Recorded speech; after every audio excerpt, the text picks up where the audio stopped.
नमस्कार, मैं हूं आपके साथ ऐश्वर्या दुबे और आप देख रहे हैं हमारा खास show doctor talk. Doctor talk में हम हमेशा अलग अलग समस्याओं को लेकर के आपके सामने आते हैं, बातचीत करते हैं और मेडिकल से जुड़ी जो समस्या होती है उस पर हम चर्चा करते हैं और उसके जो सोल्यूशंस है, जो उस प्रॉब्लम के जो सोल्यूशंस है वो भी आप तक पहुंचाने की यहाँ पर कोशिश करते हैं। और आज इसी पर हमारे साथ बातचीत करने के लिए हमारे जो मेहमान हैं डॉक्टर निधि सिंह हमारे साथ जुड़ चुकी हैं, जो कि फर्टिलिटी कंसल्टेंट है। मैम, बहुत बहुत स्वागत है आपका जी बिहार झारखंड पर। जी मैम, आज हम जिस टॉपिक पर बात करने वाले हैं वो टॉपिक है न्यू टेक्नोलॉजीज इन ART। तो सबसे पहले जो ये ART ये जो फॉर्म है, इस चीज़ को मैं आपसे समझना चाहूँगी। ART का मतलब हुआ असिस्टेड रिप्रोडक्टिव टेक्निक्स। मतलब आपके यदि आप प्रेग्नेंट नहीं हो पा रहे हैं तो आपको प्रेगनेंसी देने के लिए किसी भी तरह का यदि बाहरी मदद लगे, मतलब असिस्टेंस लगे, बाहरी मदद लगे, तो जो भी टेक्निक इसको आपकी प्रेग्नेंट होने की क्षमता को बढ़ा सकता है, उन सब टेक्निक्स को एक वर्ड इस्तेमाल किया जाता है, असिस्टेड रिप्रोडक्टिव टेक्निक या टेक्नोलॉजी। जी, तो इसका जो पूरा प्रोसेस होता है वो किस तरह से होता है, किस प्रकार से इसका प्रोसेस होता है? असिस्टेड रिप्रोडक्टिव टेक्निक्स जैसा आप समझ रहे होंगे, आजकल तो बहुत सारे हैं, बहुत सारे वैरायटीज़ होती हैं, बहुत सारे तरीके हैं जिनसे आपके प्रेग्नेंट होने की संभावना को बढ़ाया जा सकता है। सबसे सिंपल टर्म्स में बात करें या सबसे ऐसे बोला जाए, from descending to ascending order, सबसे नीचे सबसे सरल टेक्निक होता है IUI, मतलब इंट्रा यूटराइन इंसेमिनेशन। इसके बाद इससे एडवांस टेक्निक होती है IVF, मतलब इन विट्रो फर्टिलाइजेशन या टेस्ट ट्यूब बेबी। और टेक्निक्स में आते हैं आजकल एक कॉमन टर्म इस्तेमाल किया जाता है, third party reproduction. Third party reproduction का मतलब हुआ कि अगर हम किसी पति पत्नी को छोड़ के किसी भी अन्य व्यक्ति से अगर मदद ले रहे हैं तो उस व्यक्ति को थर्ड पार्टी कहते हैं और इस टेक्निक को बोला जाता है थर्ड पार्टी रिप्रोडक्शन। मतलब जैसे हमने एग्स अगर कम है तो हमने किसी औरत से यदि डोनर एग्स लिए तो ये हुआ oocyte डोनेशन। अगर हमने यूट्रस की खराबी है और हमने किसी दूसरी औरत को अपने बच्चे को 9 महीने तक अपने गर्भ में रखने के लिए यूज़ किया तो इसे बोलते हैं सरोगेसी। ये सब हुआ थर्ड पार्टी रिप्रोडक्शन। या अगर स्पर्म्स की कमी है तो डोनर स्पर्म इस्तेमाल किया। इसके अलावा IVF में बहुत सारे असिस्टेड टेक्निक्स बढ़ गए हैं। प्रोसेस IVF ही है लेकिन उसमें हेल्प हम लोग बहुत टेक्निक्स का लेते हैं, जैसे क्रायो प्रिजर्वेशन।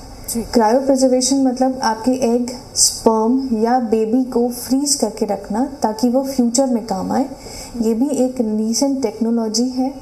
इसके अलावा एम्ब्रायोस्कोप, आजकल रोबोटिक्स भी यूज़ कर रहे हैं, आर्टिफिशियल इंटेलिजेंस यूज़ कर रहे हैं। ये सब ART में होने वाले रीसेंट टेक्नोलॉजिकल डेवलपमेंट्स हैं।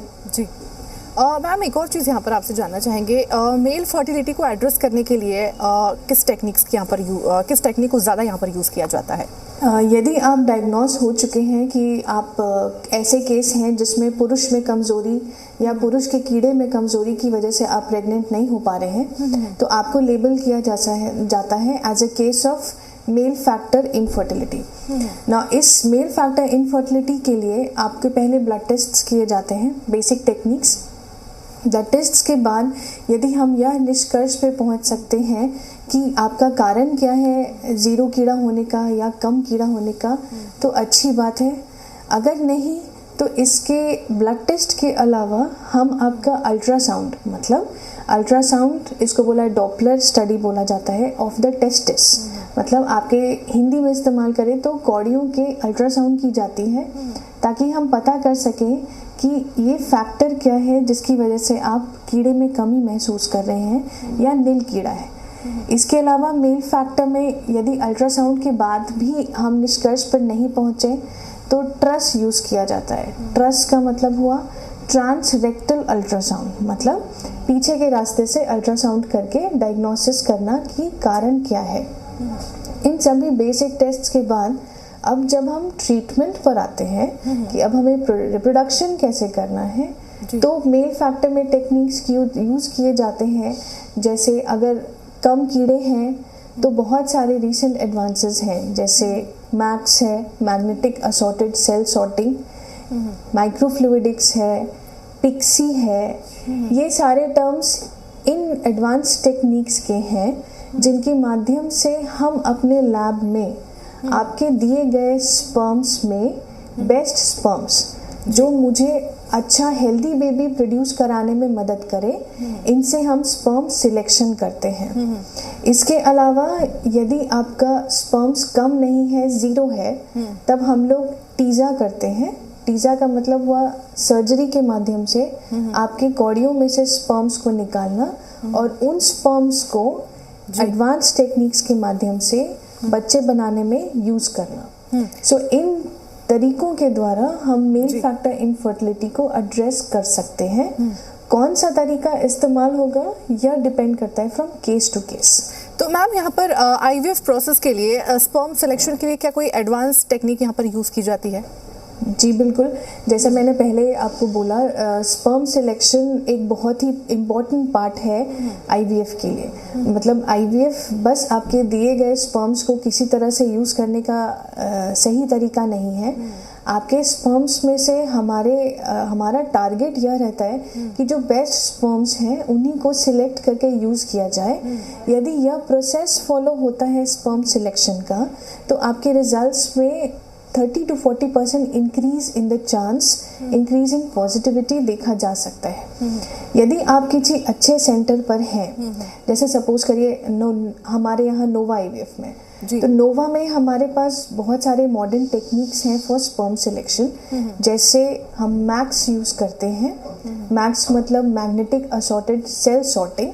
मतलब यदि स्पर्म्स बहुत ख़राब है, उन स्पर्म्स को एक मैग्नेटिक फील्ड के भीतर पास किया जाता है और यह एक मतलब भगवान के बनावट के हिसाब से जो भी मरे हुए कीड़े होते हैं वह जा करके एक जगह एक्यूमुलेट हो जाते हैं और जो कीड़ा उसको पास कर जाता है उसको हम लोग यूज़ कर सकते हैं। जी, इसमें पीजीटी के लिए भी कहा जाता है। तो एक और चीज़ यहाँ पर, ये पीजीटी जो प्रोसेस है ये क्या है और इसे कब यूज़ किया जाता है? पीजीटी एक अलग टेक्निक है। पीजीटी हम लोग तब यूज़ करते हैं जब हमने केस असेस किया और आपको बार बार बच्चा ख़राब हो रहा है, मतलब 2-2.5 महीने की प्रेगनेंसी होती है और ख़राब हो जाता है, या आपके पहले बच्चे में कोई जेनेटिक डिफेक्ट है जो दूसरे बच्चे में भी ट्रांसमिट होने का चांस है, या आपके फैमिली में कुछ ऐसी बीमारी चल रही है जो जनरेशन बाय जनरेशन पास हो सकती है। तो इन सब पेशेंट्स में पीजीटी मतलब प्री इम्प्लांटेशन जेनेटिक टेस्टिंग की जाती है। अगर सरल शब्दों में समझाएं तो बच्चा डालने से पहले उस बच्चे के इंटरनल जेनेटिक्स का टेस्ट करते हैं लैब में, ये देखने के लिए कि कौन सा बच्चा बीमारी लेके आगे नहीं जाएगा या कौन सा बच्चा जेनेटिकली हेल्दी है। सिर्फ उन बच्चों को जो जेनेटिकली हेल्दी पाए जाते हैं उनको माँ के गर्भ में वापस भेजा जा सकता है। जिनका रिजल्ट एबनॉर्मल आता है उन बच्चों को ना डाला जाए तो वो बेटर है। तो यह हमें आगे बीमारी ना हो उसके स्क्रीनिंग के लिए एक टेक्नोलॉजी है। तो इसके लिए क्या कोई एज फैक्टर भी इस पे बड़ा रोल यहाँ पर प्ले करता है? एज फैक्टर तो बहुत इम्पोर्टेंट है। जैसे जब भी स्पेशली फीमेल्स में, जैसे आपकी एज अगर 35 के ऊपर जाती है तो ये प्रूवन है कि आपके बच्चे होने वाले बच्चे में इंक्रीज्ड चांस होगा, बढ़त होगी जेनेटिक बीमारी की, जैसे डाउन सिंड्रोम होना या जल्दी जल्दी बच्चा खराब होना। ये सब कारण है सिर्फ oocyte एजिंग, मतलब अंडे की उम्र ज़्यादा होने की वजह से।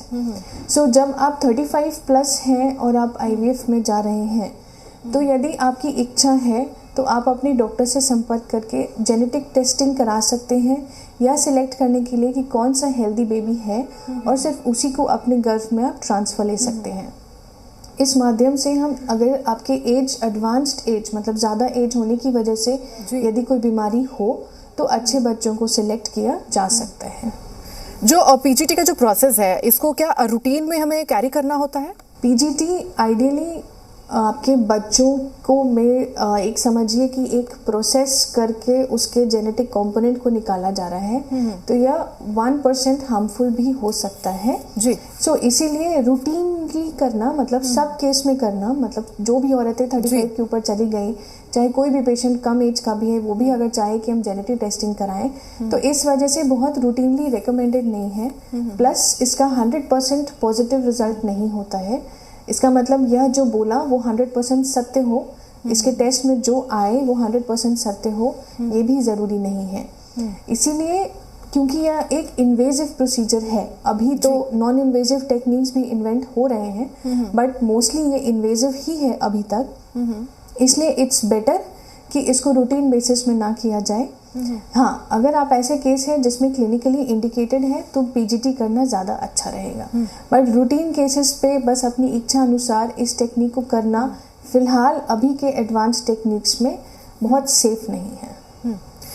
एग्स के लिए और स्पर्म्स फ्रीज करने के लिए क्या कोई यहाँ पर स्पेशल टेक्निक भी यूज़ होती है? एग फ्रीजिंग और स्पर्म फ्रीजिंग के लिए हम लोग लिक्विड नाइट्रोजन का इस्तेमाल करते हैं। एग फ्रीजिंग और स्पर्म फ्रीजिंग का मतलब हुआ भविष्य में इस्तेमाल करने के लिए आप आज ही अपने एग्स को और अपने स्पर्म को फ्रीज करा रहे हैं। सो इसके लिए हमारे पास टेक्निक है जिसको बोला जाता है क्रायो प्रिजर्वेशन। क्रायो प्रिजर्वेशन में 2-3 तरह से किया जाता है, स्लो फ्रीजिंग, विट्रीफिकेशन, लेकिन रिसेंट टेक्निक है विट्रीफिकेशन, मतलब जल्दी जल्दी फ्रीज करना। सो कोई भी अच्छे आईवीएफ सेंटर में आपके स्पर्म्स या एग्स को निकाल करके उनको लिक्विड नाइट्रोजन में तुरंत डुबो करके भविष्य के यूज़ के लिए फ्रीज किया जाता है, या स्पर्म और eggs up to 10 years freeze किए जा सकते हैं।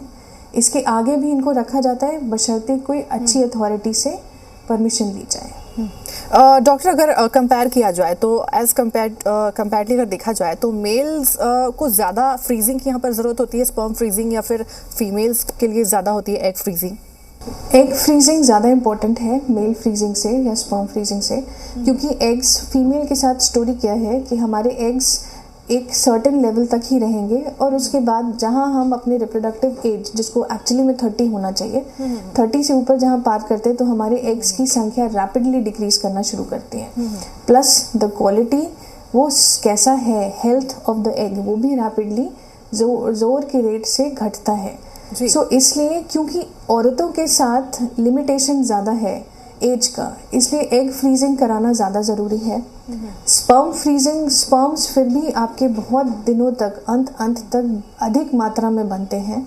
सो उनमें सिलेक्ट करना, जब जो चीज़ अरबों और खरबों में है उसमें से 10 स्पर्म सिलेक्ट करना उतना डिफ़िकल्ट नहीं होता। इसीलिए स्पर्म फ्रीजिंग से ज़्यादा ज़रूरी एग फ्रीजिंग है, क्योंकि एग्स की संख्या लिमिटेड है। जी डॉक्टर, यहाँ पर कहा जाता है कि आईवीएफ प्रोसेस में ERA जो है काफ़ी ज़्यादा अहम इसका रोल है यहाँ पर, तो ये एक्चुअली ये है क्या? इसको थोड़ा बेसिक में आपसे समझना चाहेंगे, और ये कब यूज़ होता है? ERA का फुल फॉर्म हुआ एंडोमेट्रियल रिसेप्टिविटी एरे। इसका मतलब हुआ आपके, अगर ब्लाइंड टर्म्स में मैं समझाऊं तो जब हम IVF में आपके ब्लास्टोसिस्ट माने आपके 5 दिन के बच्चे को आपके गर्भ में जब हम वापस डालते हैं तो वह अपने गर्भ में चिपकने की ऑलमोस्ट 30 to 40% संभावना रखता है, क्योंकि हमारी मतलब हम औरतों का यूजुअली, इसको एक टर्म है विंडो ऑफ इम्प्लांटेशन, मतलब समझिए कि दरवाज़ा खुलता है या खिड़की खुलती है, विंडो कुछ समय के लिए, जिस समय में अगर मेरे पास बच्चा मिले तो हम उसको अपने अंदर 9 महीने तक कन्वर्ट कर सकते हैं एक स्वस्थ बच्चे में। वो खिड़की कुछ समय के लिए ही खुलती है। 90% ऑफ द फीमेल में ये विंडो ऑफ इम्प्लांटेशन जब मेरा अंडा ओव्यूलेट करता है उसके 6 दिन के बाद खुलती है for a limited time period. किन्हीं औरतों में ये जो विंडो ऑफ इम्प्लांटेशन है यह शिफ्ट करता है। मतलब आइडियली एक IVF में जब हम आपके बच्चे आपको वापस देते हैं, मतलब एम्ब्रियो ट्रांसफ़र करते हैं, तो आपका बच्चा आपकी प्रोजेस्टेरॉन, मतलब एक फिक्स डेट, मेरे भाषा में अगर बोले तो प्रोजेस्टेरॉन स्टार्ट करके 6ठे दिन ही मुझे बच्चा डालना है, क्योंकि वो 90% के हिसाब से विंडो ऑफ इम्प्लांटेशन है, उस समय खिड़की खुली रहेगी। कुछ औरतों में ये जो टाइम है ये आगे या पीछे शिफ्ट करता है, तो एक दिन आगे या एक दिन पीछे वो शिफ्ट करेगा।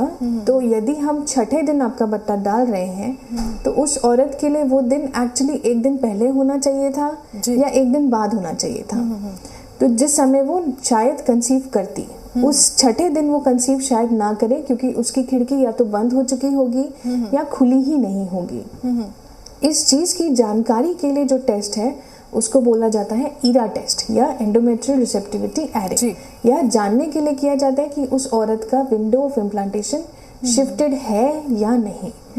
ईरा के यूजेस बहुत मतलब रूटीन प्रोसीजर नहीं है, हर आईवीएफ के लिए ये ज़रूरी नहीं है, बट जिस औरत का बार बार आईवीएफ फेल कर रहा हो, 2 बार आईवीएफ करा ले, 3 बार आईवीएफ करा ले, अच्छे बच्चे हैं, यूट्रस बहुत सुंदर है, एम्ब्रायोज आपके बहुत अच्छे हैं, फिर भी आप फेल कर रहे हैं, तो ईरा टेस्ट उस पेशेंट का होना चाहिए। शायद उसका विंडो वो नहीं है जो हम समझ रहे हैं।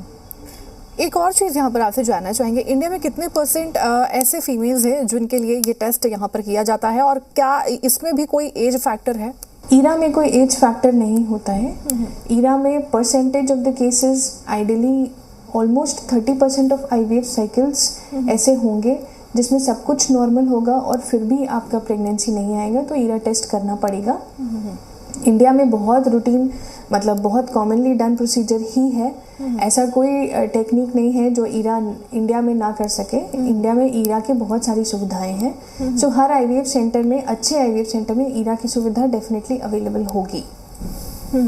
डॉक्टर, एक और चीज़ यहाँ पर जानना चाहेंगे, जेनेटिकली जिस तरह से आप जिक्र कर रही थी, पहले आपने जिक्र किया कि आईवीएफ में अगर जब बेबी यहाँ पर ट्रांसप्लांट किया जाता है तो उस दौरान कुछ जेनेटिक प्रॉब्लम्स जो है वो भी उनके अंदर कैरी यहाँ पर हो सकता है, उसको अवॉइड करने के लिए, स्टॉप करने के लिए क्या कोई अलग से स्पेशल प्रोसीजर है, उसके लिए कोई टेक्निक? जेनेटिक टेस्ट से जेनेटिक बीमारी की ट्रांसमिशन को अवॉइड करने के लिए आप पीजीटी ही कर सकते हैं। पीजीटी में भी बहुत तरह के पीजीटी होते हैं, PGT for aneuploidy, PGT for monosomy, for SR structural rearrangement. So आपके केस पर निर्भर करता है कि आपके डॉक्टर आपके लिए किस तरह की पीजीटी की डिमांड करते हैं, बट पीजीटी के माध्यम से ही आप जेनेटिकली कोई भी बीमारी अगर आपके फैमिली में है तो आप उसको अवॉइड कर सकते हैं, ट्रांसमिट ना हो बच्चे में। इसके अलावा पीजीटी कौन सा यहाँ पर यूज होता है? सबसे कॉमन जो पीजीटी है, पीजीटी फॉर एन्यूप्लॉइडी, पीजीटी ए या पीजीटी एन्यूप्लॉइडी सबसे कॉमनली यूज्ड है, क्योंकि अधिकतर केसेस में आजकल के लाइफस्टाइल में एडवांस्ड एज में जनरली लोग आईवीएफ करा रहे हैं, तो उनके लिए अच्छे बच्चे या खराब बच्चे ये डिफरेंशिएट करना ज़रूरी है, जिसके लिए एन्यूप्लॉइडी के लिए टेस्टिंग होती है। So PGT for aneuploidy most commonly used है। आईवीएफ प्रोसेस में भी कभी कभी हम देखते हैं कि हाई रिस्क प्रेगनेंसीज होती हैं, तो उस चीज़ से निपटने के लिए, उसको स्टॉप करने के लिए क्या कुछ प्रोसीजर्स यहाँ पर किए जाते हैं? आईवीएफ ये एक्चुअली एक मिथ है। आईवीएफ के द्वारा दी गई प्रेगनेंसी को हम अपने क्लिनिकल प्रैक्टिस में भी देखते हैं। यदि कोई प्रेगनेंसी आईवीएफ के द्वारा है तो उसको टैग कर दिया जाता है एज हाई रिस्क प्रेगनेंसी, बस इसलिए क्योंकि वह आईवीएफ के माध्यम से है। या अपने मस्तिष्क में बैठाना बहुत ज़रूरी है कि आईवीएफ बस एक टेक्निक है जिससे बच्चा बाहर बनता है, इसकी वजह से कोई हाई रिस्क प्रेगनेंसी होगी ऐसी नहीं है। सो इस जनरल गायनेकोलॉजिस्ट की भी प्रैक्टिस है कि आईवीएफ के द्वारा यदि कोई बच्चा आपके पास आया है दिखाने के लिए या कोई प्रेग्नेंट औरत आई है तो आप उसको टैग कर देते हैं एज हाई रिस्क। ऐसा बिल्कुल नहीं है। आईवीएफ की प्रेगनेंसी को एज अ नॉर्मल प्रेगनेंसी ही ट्रीट की जाए।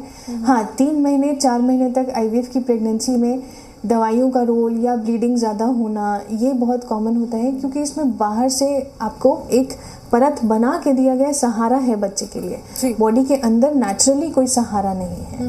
लेकिन यदि यह बच्चा 3-4 महीना क्रॉस कर जाता है तो उसके बाद ये जैसे कोई नेचुरल प्रेगनेंसी हो सकती है वैसे ही होती है जी। कुछ केसेस जैसे डोनर oocyte, जब अंडे डोनर oocytes अगर यूज किए गए हैं तो जी डॉक्टर, हाई रिस्क प्रेगनेंसी को यहाँ पर स्टॉप करने के लिए और प्रॉपर कंसीव करने के लिए कोई स्पेसिफिक इसमें एज होता है? आईवीएफ कभी भी बेस्ट एज जो है वो 30 to 35 के बीच में है। बिफोर 35 के ऊपर अगर आप जाएंगे तो हाई रिस्क प्रेगनेंसी होने की अधिक संभावना है। और अगर कंसीव करते हैं तो कंसीव के लिए बेस्ट एज ग्रुप कौन सा होता है? कंसीव करने के लिए आइडियली बोला जाता है कि by the age of 30 you should complete your family. 30 साल तक आपके बच्चे हो जाने चाहिए, बट ये हमारे लाइफस्टाइल को जचता नहीं है, तो लाइफस्टाइल के हिसाब से मैं 35 बोलूँगी। 35 से ऊपर आपको प्रेगनेंसी सोचना मतलब ज़बरदस्ती डिले करना नहीं चाहिए। जी डॉक्टर, एक और चीज़ यहाँ पर मोस्ट कॉमन ART यहाँ पर क्या है? सबसे ज़्यादा कॉमनली कौन सा ज़्यादा यूज़ किया जाता है? सबसे कॉमन असिस्टेड रिप्रोडक्टिव टेक्निक है आईवीएफ। आईवीएफ में भी इक्सी यूज़ करना सबसे कॉमन है। जी ठीक है डॉक्टर, तमाम जानकारियां हमारे साथ साझा करने के लिए और अपना कीमती वक्त हमें देने के लिए आपका बहुत बहुत शुक्रिया। और फिलहाल के लिए हमारे इस खास कार्यक्रम में बस इतना ही। नमस्कार।